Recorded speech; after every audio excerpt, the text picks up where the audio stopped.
అనారోగ్యంతో బాధపడుతున్న భార్యను ఆసుపత్రికి తీసుకెళ్లాడు ఆనందం. డాక్టరు పరీక్ష చేసి ఆమె ఆరోగ్యం క్షీణించింది, 2-3 పరీక్షలు ఉంటాయి అన్నాడు. ఆ మాట విన్న ఆనందం బిగ్గరగా ఏడవటం మొదలుపెట్టాడు. డాక్టర్ గారు, ఇప్పుడు ఏమైందని ఏడుస్తున్నావు అని అడిగాడు. ఆనందం, ఆమెమీ చదువుకోలేదు డాక్టర్, మీరేమో పరీక్షలు అంటున్నారు, ఇప్పుడెలా అని అన్నాడు.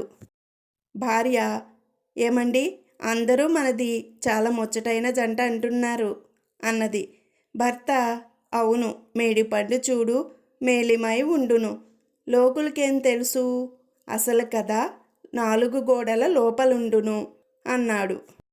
ఏమ్మా, మస్కిటోస్ని మీరేమని పిలుస్తారు అని గ్రామస్తులను అడిగాడు ఓ పల్లెటూరుకి సర్వే కోసం వెళ్ళిన హెల్త్ ఆఫీసర్. వాటిని మేమేమీ పిలవం, అవే వచ్చి కుట్టి వెళ్ళిపోతాయి అని చెప్పారు వాళ్ళు. 2 స్నేహితులు రాఘవయ్య, రామయ్య రోడ్డు మీద నడుస్తూ వెళ్తున్నారు.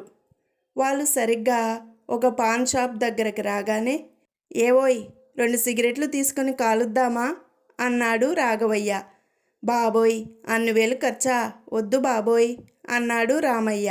ఏమిటి, 2 సిగరెట్టుకు 1000 ఖర్చెందుకు, 2 రూపాయలు చాలు కదా ఆశ్చర్యంగా అన్నాడు రాఘవయ్య.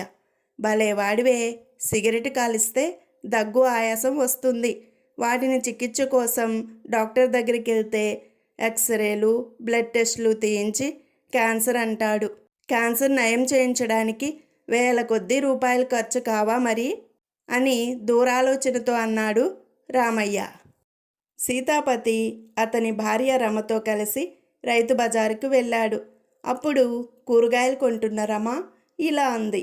రమ, ఏమండి, చిక్కుడుకాయలు ఓ 2 కేజీలు కొనమంటారా అని. సీతాపతి, ఎంత ప్రేమ నీకు, దీనికి కూడా నా పర్మిషన్ అడుగుతున్నావా అని మనసులో మురిసిపోతూ, తీసుకో బంగారం, అయినా దానికి కూడా నా పర్మిషన్ కావాలా అన్నాడు. రమ, మీ బోర్డు పర్మిషన్ కోసం కాదు, ఒకేసారి 2 కేజీల చిక్కుడుకాయలు వలవగలరా లేదా అని అడుగుతున్నా అని అన్నది.